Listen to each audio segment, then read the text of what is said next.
Hello guys hello guys, प्रणाम आप सभी को। एक बार फिर से आप सभी का स्वागत है हमारे यूट्यूब चैनल क्रांतिवीर मैथमेटिक्स पर। तो जैसा कि आप सभी स्क्रीन पर देख रहे हैं, इस वीडियो में हम डिस्कस करेंगे CSIR नेट जून 2017 का एक क्वेश्चन हमारा आप देख सकते हैं लीनियर अलजेब्रा का एक क्वेश्चन है। और लीनियर अलजेब्रा में भी अगर हम टॉपिक की बात करें तो इनर प्रोडक्ट से ये हमारा नॉर्म की डेफिनेशन के ऊपर बेस्ड ये हमारा क्वेश्चन है। देखिए क्वेश्चन क्या है, consider the vector space V of real polynomials of degree less than equal to n। एक वेक्टर स्पेस हमको दिया गया है पॉलिनोमियल्स का, रियल पॉलिनोमियल्स का of degree less than equal to n। Real polynomials means the coefficients of polynomials are real. Fix distinct real numbers a0, a1 up to ak. Okay. For p belong to V, maximum of mod of p aj, where aj belong to a0, a1, ak, defines a norm on V. defines a norm on V. The options are given that only if k less than n, only if k greater than equal to n, if k plus 1 less than equal to n, if k greater than equal to n plus 1. Okay, देखिए question हमारा ये 4.75 हमारा सा question है। Question को सबसे पहले तो आप खुद इसको एक बार रोक करके वीडियो को खुद करके देखिएगा। आप इस क्वेश्चन को कैसे करते हो, कर पाते हो या नहीं कर पाते हो। करते हो तो आपका अपना आंसर आप मैच कीजिएगा मेरे आंसर के साथ, एंड अपनी अप्रोच भी मैच कीजिएगा मेरी अप्रोच के साथ। ओके, तो देखिए क्वेश्चन हम स्टार्ट करते हैं। और अगर आपको क्वेश्चन ये नहीं आता है, आप इसको स्टार्ट भी नहीं, मतलब आपसे ये होता है कि कैसे करें, तो वीडियो को लास्ट तक देखिएगा। हम इसको कंप्लीटली सॉल्व करेंगे और हर ऑप्शन पर हम बात करेंगे। ओके, तो चलिए हम स्टार्ट करते हैं। सबसे पहले हम इस क्वेश्चन में डिस्कस करेंगे कि हमें पूछा गया है कि किस कंडीशन में नॉर्म डिफाइंड होगा। हमारे पास डेफिनेशन क्या दी गई है नॉर्म की, norm of P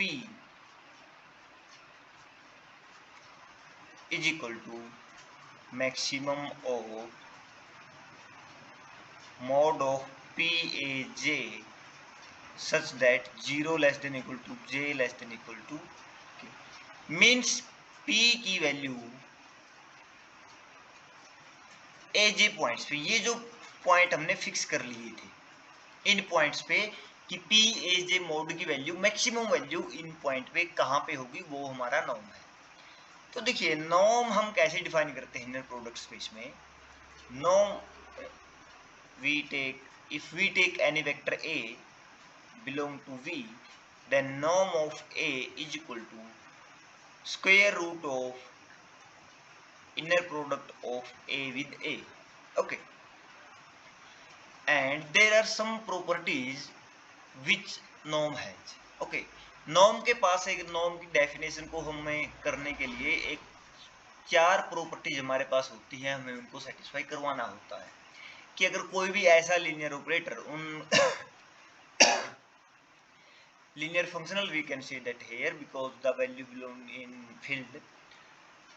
So which linear functional satisfies these properties, then we can say that it is a norm. Okay, the property is as norm of a greater than equal to 0 and norm of a is equal to 0 if and only if a is equal to 0। ये हमारी first property है। हमारे पास बाकी 4 properties भी हैं।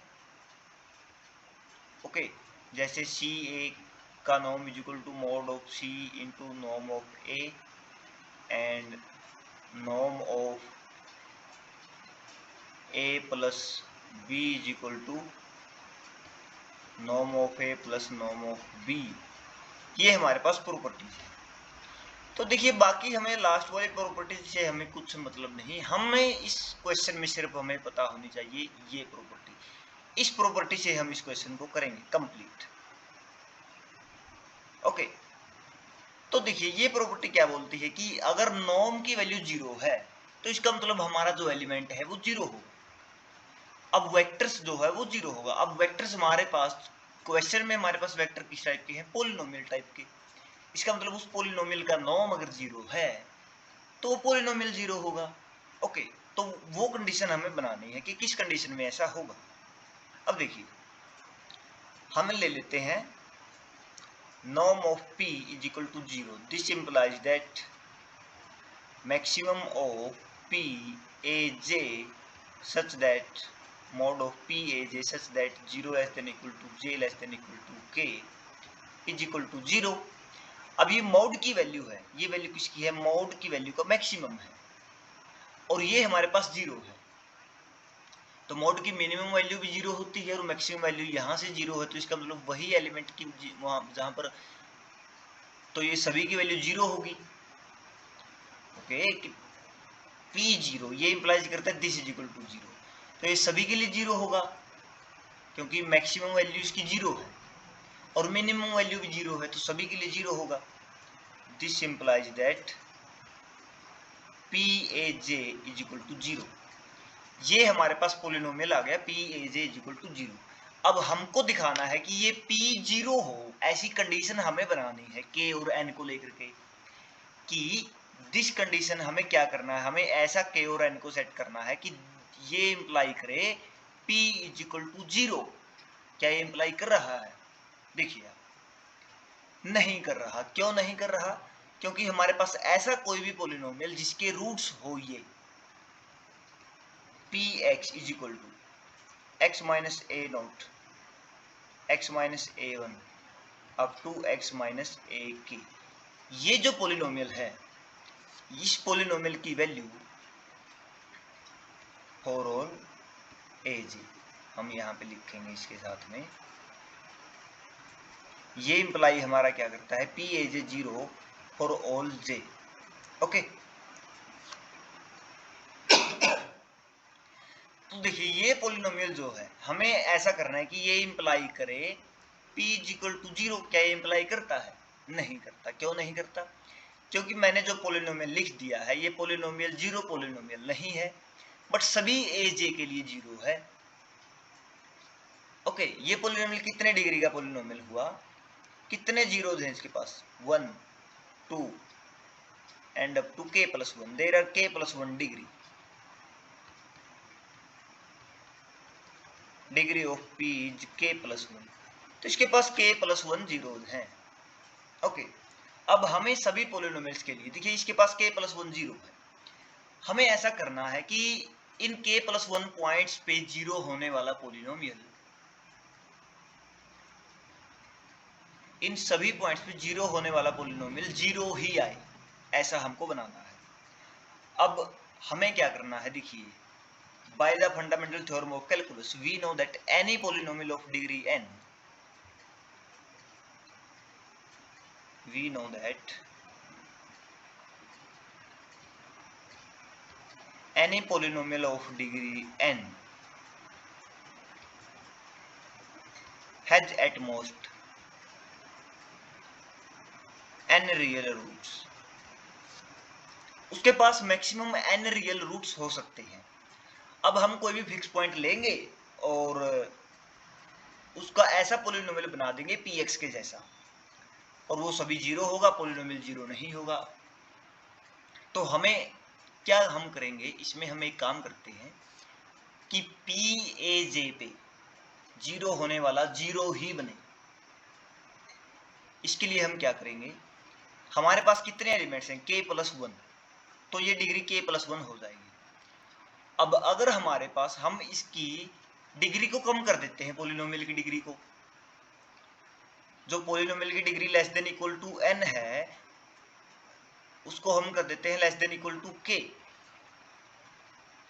Okay, जो हमारी polynomial की डिग्री k तो हमारे पास फिक्स है कि हमने k हमारे पास क्या है? एलिमेंट्स हैं। k हमारे पास रियल पॉइंट, रियल नंबर्स हैं, a note a1 a k तक k प्लस 1 रियल नंबर हमारे पास हैं। अगर हम डिग्री को रिस्ट्रिक्ट कर देंगे k तक तो हमारे पास रूट्स कितने होंगे? ओनली k, मतलब ज्यादा से ज्यादा रूट्स k होंगे।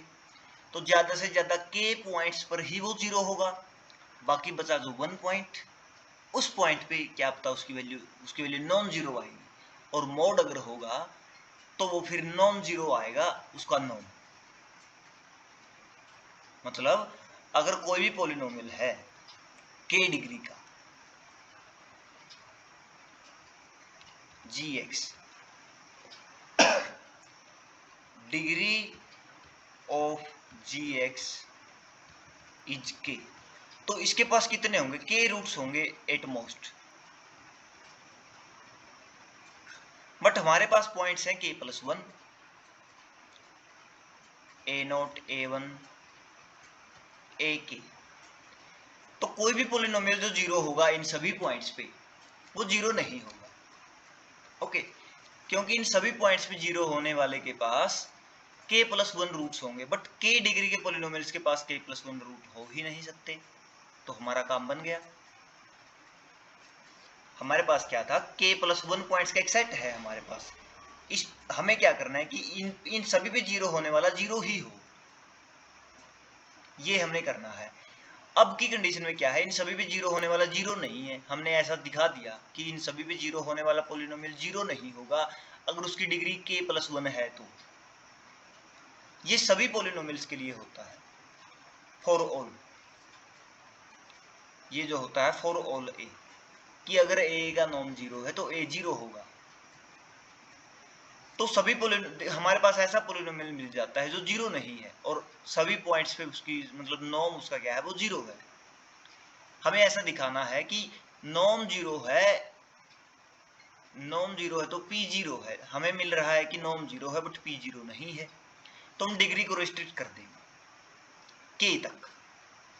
k तक रेस्ट्रिक्ट कर दिया हमने। मान लीजिए p की degree, let degree of polynomial in v हमारे स्पेस में is less than equal to k। Okay, कि पॉलिनोमियल्स की जो डिग्री है वो k या k से कम है, और हमारे पॉइंट्स जो है वो k प्लस 1 पॉइंट्स है, तो मैक्सिमम k पे 0 हो सकता है। अगर नॉन जीरो पॉलिनोमियल होगा तो वो 0 नहीं होगा सभी पॉइंट्स पे। ओके, यही हमने दिखाना था कि this implies that means p not 0 is equal to p aj not 0। तो देखिए p 0 अगर है, p 0 अगर नहीं है, कि हमारा कोई भी नॉन जीरो पॉलिनोमियल है, तो वो सभी पे 0 नहीं होगा। देखिए हमारी क्या, हमें इस बात को प्रूव करना था कि p aj is equal to 0 for all j implies p is equal to 0। इसका मतलब क्या है कि अगर p 0 नहीं हुआ तो p aj 0 नहीं होगा सभी j के लिए। हमने ऐसा ही पॉलिनोमियल बनाने के लिए डिग्री को ही रेस्ट्रिक्ट कर दिया, पूरे स्पेस के पॉलिनोमियल्स की डिग्री को।